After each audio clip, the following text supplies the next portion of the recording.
Halo guys, kembali lagi bersama saya Azu di channel Azunen Review. Nah, kali ini mari kita lanjutkan alur cerita Sang Martial Saints yang kembali regresi ke level 2 dan season ketiga part ketiga. Mari kita mulai. Dengan terbangunnya seseorang, Dong Fangsuo berkata jika sepertinya Jihan telah membangkitkannya, di mana sosok yang dimaksud merupakan konstelasi Longinus, Spear of God Killing.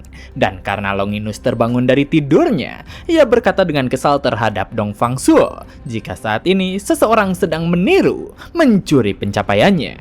Jadi berani sekali makhluk yang bukan masternya menggunakan teknik itu. Namun Dong Fangsuo menjelaskan jika orang itu merupakan manusia yang memiliki Nameless Soul.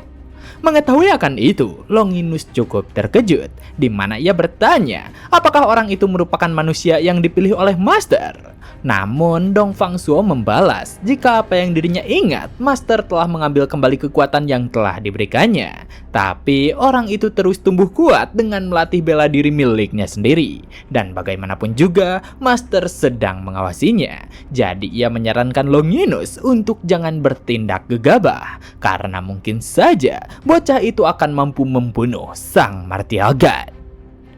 Di Guild Bloom, Hayeon merasa sangat kelelahan. Sambil merebahkan tubuhnya di sofa, ia meminta Gayong menuangkan minuman untuknya.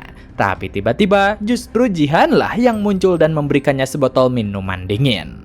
Melihat hal itu, Hayeon merasa terkejut. Ia mengira jika Jihan tengah menghadiri pesta pasca pertandingan. Namun nyatanya Jihan justru ada di sana. Selain itu, Jihan mengatakan jika tidak hanya di sana, di mana Saeah dan seorang tamu juga tengah berada di guild mereka. Sebelum menanyakan lebih lanjut tentang tamu yang disebut oleh Jihan, Hayeon terlebih dahulu mengucapkan selamat atas kemenangan Jihan pada pertandingan hari itu. Tanpa mempedulikan ucapan selamat dari Hayeon, Jihan menjelaskan jika tamu mereka itu sudah sangat banyak membantu pada saat persiapan. Oleh karena itu, tamunya ingin memanfaatkan waktu untuk melihat-lihat guild mereka. Mendengar penjelasannya, Hayeon bertanya tentang di mana tamu yang Jihan maksudkan. Menjawab pertanyaan itu, Jihan berkata jika tamu mereka tengah dipandu oleh Saeah untuk melihat-lihat sekeliling. Setelahnya, Jihan bertanya tentang dari mana saja Hayeon sebelumnya. Dan sebelum Hayeon bisa menjawab, Gayong segera berkata jika mereka baru saja kembali dari acara perjodohan. Ketika Jihan akan bertanya tentang perjodohan yang dimaksud, Hayeon segera menyangkalnya dengan mengatakan jika ia tidak sudi untuk menikah saat ini karena guild mereka tengah naik pesat. Jadi untuk apa juga dirinya menikah dalam situasi seperti itu? Mendengar sangkalannya, Jihan merasa cukup aneh karena jika memang Hayeon tidak tertarik, kenapa ia harus repot-repot menghadiri acara tersebut? Tapi sebelum Hayeon menjawab pertanyaannya, Gayong buru-buru melaporkan jika di bulan ini terdapat satu jadwal acara perjodohan. Tapi di bulan depan, bahkan terdapat 2 acara perjodohan yang telah dijadwalkan. Ketika Jihan merasa kebingungan tentang kenapa Gayong melaporkan hal itu kepadanya, Hayeon segera menjelaskan jika dirinya terpaksa pergi karena tekanan dari orang tuanya. Akan tetapi, setiap pria yang ditemuinya dalam acara itu selalu saja membuat dirinya merasa sangat frustasi. Dari seorang pria botak hingga dadu paruh baya dengan 2 anak. Menurutnya, sekalipun dirinya menemukan pria yang sesuai untuk dinikahi, mungkin saja itu malah akan mengganggu dirinya dalam menjalankan guild mereka. Oleh karena itu, ia berniat untuk menundanya selama mungkin.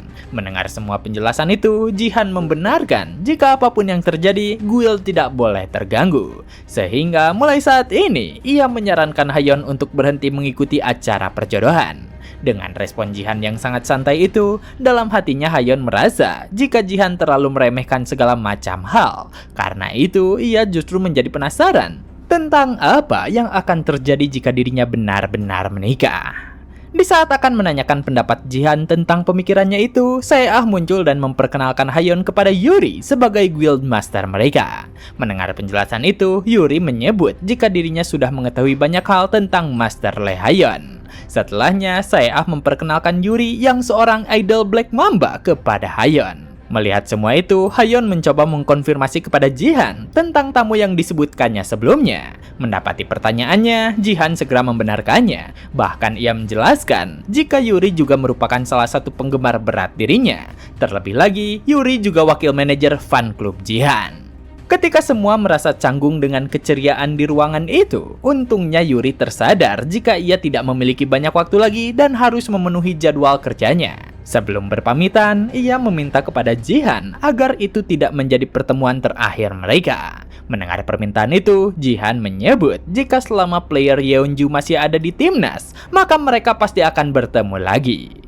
Mendapat respon itu, Yuri merasa sangat bahagia dan meminta maaf karena telah mengganggu waktu istirahat mereka. Sambil berjalan pergi, Yuri meminta Jihan untuk menghubungi dirinya kapanpun Jihan mau.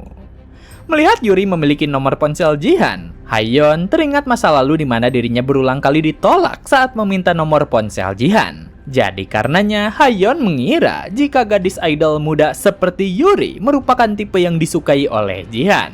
Dan saat memikirkan semua itu, tiba-tiba Jihan memanggilnya dan bertanya tentang omongan Hayeon yang terpotong saat kedatangan Yuri dan juga Seah. Tapi karena perasaan sedang tidak baik-baik saja, ia meminta Jihan untuk melupakan saja apa yang ingin ia katakan sebelumnya. Tapi seketika ia terpikirkan sesuatu dan memanggil Jihan kembali untuk membicarakan sesuatu. Beberapa hari kemudian, di kuil Shaolin Cina, beberapa orang tengah menonton video dari pertarungan terakhir Jihan. Menurut salah satu dari mereka, Sung Jihan mungkin saja akan menjadi halangan yang lebih besar daripada yang mereka pikirkan. Dari semua penampilannya sejauh ini, sangat sulit dipercaya jika Jihan merupakan ranker yang berada pada tingkatan Gold. Terlebih lagi, ia mampu mengalahkan Vladimir dalam mode berserkernya. Padahal dalam ranking Global Warrior, Vladimir berada pada peringkat ke-6, sedangkan Sung Jihan hanya berada pada peringkat ke-27. Dan saat ini, negara Cina memiliki warrior dengan ranking 4 global. Ketika orang itu menjelaskan semua hal tersebut, ia tersadar jika sejak tadi dirinya hanya berbicara sendiri, sedangkan Iryong yang tengah ia ajak bicara malah sedang asik melampiaskan kekesalannya dengan memukul-mukul batu besar yang ada di sana. Melihat semua itu, orang tersebut mencoba bertanya tentang sudah berapa lama Iryong berpuasa kepada beberapa Hmong yang juga berada tidak jauh dari sana. Mendengar pertanyaan itu, salah seorang Hmong menjelaskan jika sudah sekitar 1 bulan Iryong menghindari wanita. Namun untuk minuman keras, itu baru sekitar 2 hari untuk menghindarinya. Mendengar hal tersebut, orang itu meminta bantuan si Hmong untuk menyuruh Iryong menjauhkan diri dari 2 hal tersebut sampai pertandingan melawan Korea selesai. Awalnya, Iryong bukanlah seorang biksu. Kesehariannya tidak pernah lepas dari alkohol dan juga wanita. Oleh karena itu, ia mendapatkan pembatasan yang sangat keras bersamaan dengan gift yang didapatkannya, di mana gift miliknya merupakan Souling Abbot, peringkat SS. Dari gift tersebut, ia bisa mendapatkan XP dan bonus stats yang sangat besar ketika bisa menghindari kenikmatan dunia. Namun, jika ia semakin mendekati alkohol dan wanita, maka bayarannya merupakan jangka hidupnya. Begitu pemerintah Cina mengetahui tentang hal tersebut, ia dipaksa untuk menjadi seorang biksu. Tapi saat ini, masalah terbesar Cina adalah Sung Jihan, karena ia memiliki kemampuan dengan efek kematian instan. Menurut mereka, skill instant death benar-benar akan menjadi sesuatu yang sangat merepotkan. Tapi tiba-tiba Iryong memukul batu di hadapannya dengan sangat keras dan berkata jika obrolan mereka terlalu berisik. Setelahnya, ia menyuruh mereka untuk tidak khawatir tentang Sung Jihan, karena dirinya telah menguasai formasi 100 and Egg Arhat dengan sempurna. Mendengar pernyataan itu, semua orang yang ada di sana menjadi sangat terkejut. Akan tetapi, seseorang yang dari tadi banyak bicara berkata jika itu adalah sesuatu yang dipersiapkan untuk mengalahkan Sword King. Menurut Iryong, mungkin menggunakan hal itu kepada ranker peringkat gold akan sangat memalukan. Tapi sebelum ia bisa menghadapi Sword King, dirinya berniat untuk menjadikan Jihan sebagai samsak latihannya menggunakan kemampuan barunya. Dengan begitu, ia memerintahkan mereka semua untuk melupakan pertandingan melawan Korea. Dan lebih baik mereka segera menyiapkan wanita dan alkohol untuk bisa segera dirinya nikmati. Mendengar semua informasi tersebut, orang berjas hitam itu berkata jika itu semua adalah kabar yang cukup melegakan. Setelahnya, ia memerintahkan salah seorang yang ada di sana untuk mencari kelemahan orang Korea dan skandal yang ada untuk dapat mengguncang media. Akan tetapi, menurut orang itu sebuah isu yang lebih besar telah meledak di Korea. Dengan begitu, rencana media yang telah mereka siapkan menjadi tenggelam. Dan di saat orang itu menampilkan pemberitaan yang terjadi di Korea, Iryong merasa sangat marah karena saat ia harus berusaha mati-matian, orang yang akan menjadi lawannya malah melakukan sesuatu yang cukup menyenangkan. Bersamaan dengan foto Jihan yang sedang mencium Hayoung ditampilkan, Iryong memukul batu-batu besar yang ada di dekatnya hingga hancur berkeping-keping. Dan sekarang ia benar-benar berniat untuk membunuh Jihan dalam pertarungan mereka nanti. Beberapa hari sebelumnya, saat Hayeon memanggil Jihan untuk kembali, secara tiba-tiba ia mengajak Jihan untuk membuat skandal dengan dirinya. Mendengar ajakan yang secara tiba-tiba itu, semua orang yang ada di sana menjadi sangat terkejut karena mereka tidak percaya dengan apa yang baru saja mereka dengar. Bahkan Jihan segera mengkonfirmasi ulang tentang hal itu kepada Hayeon. Singkat waktu, saat ini mereka sudah berada di sebuah taman. Pada saat itu, Hayeon berkata jika semua itu akan aman dan tidak akan menimbulkan masalah apapun. Karena jika mereka melakukan sesuai rencana, Hayeon akan terbebas dari kencan buta yang dipaksakan kepadanya. Dan selanjutnya, Jihan juga tidak perlu khawatir kehilangan ketua guildnya yang diakibatkan oleh masalah pernikahan. Mendengar hal itu, Jihan justru ragu dengan dirinya sendiri yang akan mampu untuk menghentikan rencana dari keluarga besar Hayeon. Akan tetapi, Hayeon segera meyakinkannya dan berkata jika Jihan lebih dari mampu untuk melakukan hal tersebut. Terlebih lagi, faktanya sejak awal Hayeon berusaha mendekati Jihan untuk merekrutnya. Dengan begitu, seharusnya keluarga Hayeon justru akan bahagia dengan kabar tersebut. Dalam hatinya, Hayeon merasa jika dirinya tengah menjadikan ucapan kakaknya menjadi sebuah kenyataan, di mana kakaknya menganggap jika Jihan yang membutuhkan gift Hayeon hanya sebuah alasan saja, sehingga ia menyarankan Hayeon untuk sekalian saja menggoda Jihan.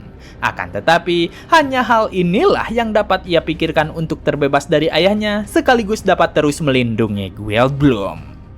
Tiba-tiba lamunannya terhenti saat Jihan bertanya tentang apa yang harus ia lakukan untuk menjalankan rencana tersebut.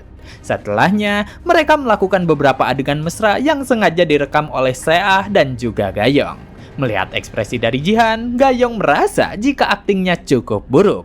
Bahkan dapat dikatakan seperti hasil dari AI. Akan tetapi, mereka terus merekam semua adegan tersebut. Namun, dengan hasil yang terus didapatnya, Seah bertanya kepada Akari tentang bagaimana dengan hasilnya. Dan Akari memberitahukan jika seorang assassin yang berpura-pura menjadi seorang kekasih jauh lebih natural daripada Jihan.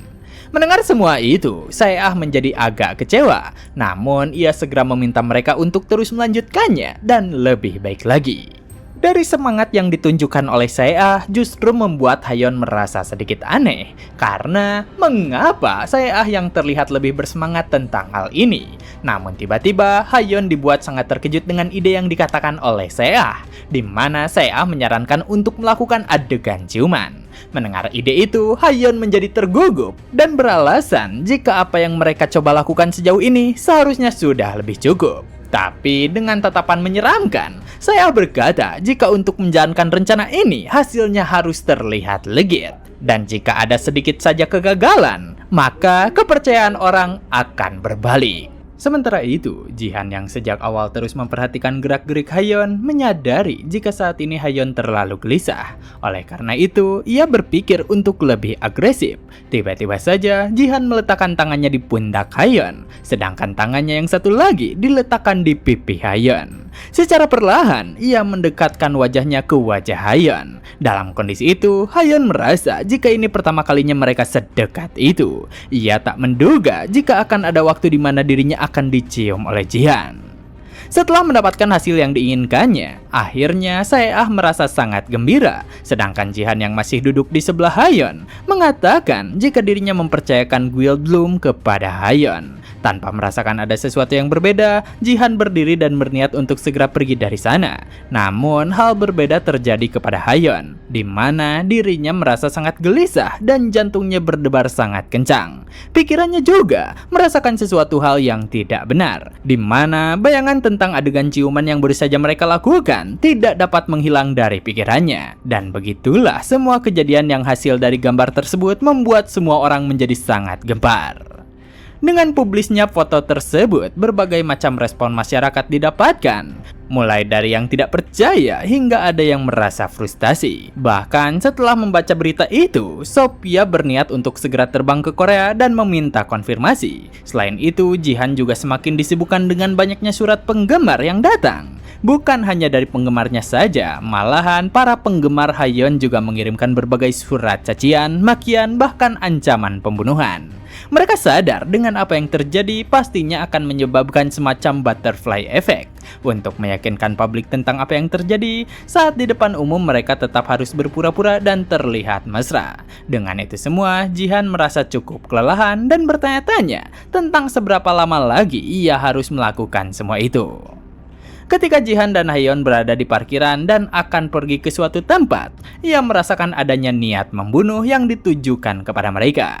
Tak lama setelahnya, seseorang datang menghampiri dirinya dan menyerangnya. Melihat orang itu, Jihan menduga jika ia adalah salah seorang penggemar Hayeon yang tidak terima dengan berita yang terjadi. Melihat semua itu, Hayeon merasa sangat panik dan berteriak tentang apa yang sebenarnya terjadi. Akan tetapi, Jihan segera menenangkannya dan memerintahkan Hayeon untuk segera masuk ke dalam mobil. Setelahnya, orang tak dikenal itu kembali maju dan melancarkan tendangan kepada Jihan. Namun, serangan itu dengan mudah dihindarinya dan justru membalas dengan menendang balik. Tiba-tiba saja, seseorang memerintahkan mereka untuk berhenti. Tak jauh dari sana, beberapa orang dengan pakaian rapi keluar dari mobil. Sambil berjalan mendekat, seseorang di antara mereka berkata jika Jihan berhasil memenuhi ekspektasinya, di mana orang yang menyerang barusan merupakan salah satu suruhannya.